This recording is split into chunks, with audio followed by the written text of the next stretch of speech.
Karibu mpendwa msikilizaji na mfuatiliaji wa St. Gaspar Media katika kipindi cha tafakari ya Injili ya siku. Leo Jumatatu, juma la 22, kipindi cha kawaida, mwaka A wa kanisa.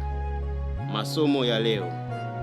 Somo la kwanza linatoka katika kitabu cha waraka wa kwanza wa Mtume Paulo kwa Wakorinto, sura ya 2, aya ya kwanza hadi ya 5.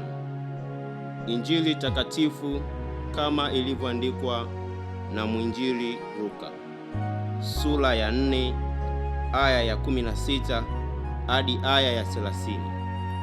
Karibu tusikilize Injili. Yesu alienda Nazareti, hapo alipolelewa, na siku ya Sabato akaingia katika sinagogi kama ilivyokuwa desturi yake. Akasimama ili asome.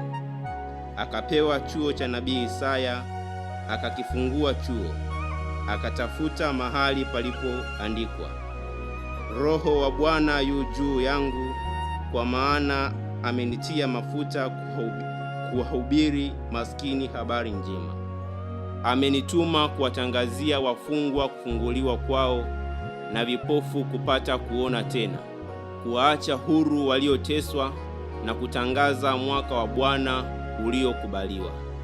Akakifunga chuo, akamrudishia mtumishi, akaketi, na watu wote waliokuwamo katika sinagogi wakamkazia macho. Akaanza kuambia, leo maandiko haya yametimia masikioni mwenu.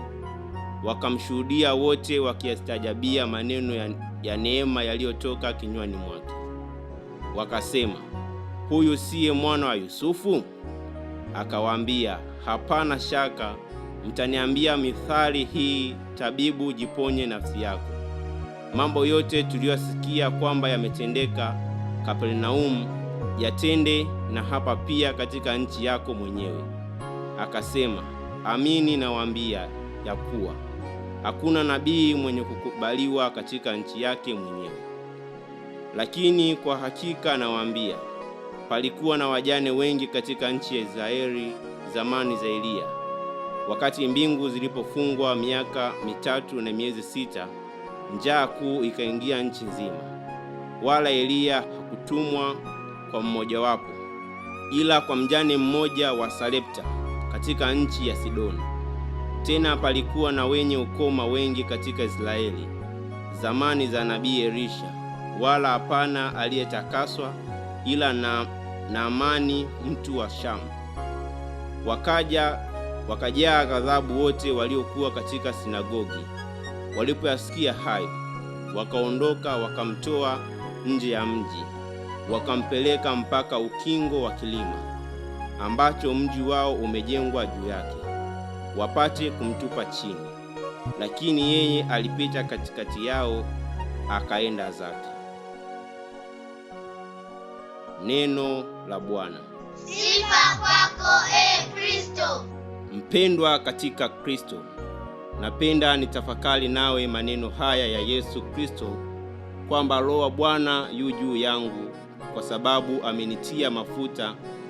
Ni maneno ya Yesu aliporudi Nazareti, alipokulia na kuyatoa katika sinagogi siku ya Sabato. Mpendwa, maneno haya yanatufundisha kwamba Yesu Kristo alitumwa kwa ajili ya wanadamu wote, hasa wale walioteseka, waliokata tamaa, waliovunjika moyo, na kujitoa yeye mwenyewe kwa kumwaga damu yake msalabani, ili sisi sote tukombolewe. Mpendwa katika Kristo, Mwenyezi Mungu humtuma mtu kwa ajili ya wengi. Hivyo kwa kumtoa mwanaye kwa ajili yetu sisi, hili ni somo kubwa kwetu. Maisha yetu hayapaswi kujengwa tu kwa kile tunachokipata, bali kwa kile tunachoweza kuwafanyia wengine. Mungu anapotupa vipawa, elimu au uwezo fulani, tujiulize, tunaweza kuvitumia kwa ajili ya faida ya wengine? Hivyo tunahitaji kumwomba Mwenyezi Mungu kwa kila alichotupatia tuweze kushirikishana kwa sifa na utukufu wake. Pia mpendwa katika Kristo, Kristo anatuletea tumaini lililo hai, kuwatangazia maskini habari njema, kuwatangazia wafungwa kufunguliwa na vipofu kupata kuona. Kristo anakuwa jibu la matumaini la mwanadamu. Kuna wakati mtu anaweza kuwa na kila kitu kwa nje, lakini ndani akawa amevunjika moyo. Kristo ndiyo nguzo ya kurejesha tumaini, na hatupaswi kutambua kwamba Mungu ametuacha, kwani Kristo yupo pamoja nasi. Mpendwa katika Kristo, Injili yetu inatupa fundisho katika maisha. Tusikate tamaa tunapokataliwa.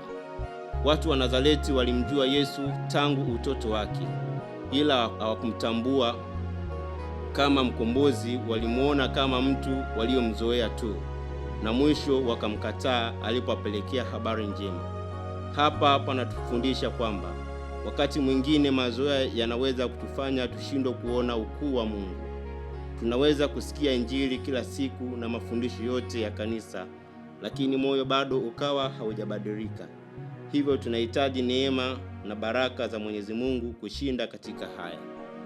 Mpendwa katika Kristo, tunaalikwa kumtambua Kristo kama mkombozi, mleta tumaini jipya, kwani Kristo anaendelea kutenda kupitia sisi. Anaweza kumfariji mtu kupitia maneno yetu, kumsaidia mwenye shida kupitia matendo yetu, na kumrudishia mwenye kukata tamaa kupitia upendo wetu. Na kushukuru kwa kutafakari pamoja nami Injili ya leo. Niliyekuletea tafakari hii ni mimi Frateli Fred Elias Marele wa shirika la misionari damu takatifu ya Yesu kutoka seminari kuu ya Mtakatifu Gaspari de Bufalo, Kola, Morogoro. Itukuzwe damu ya Kristo.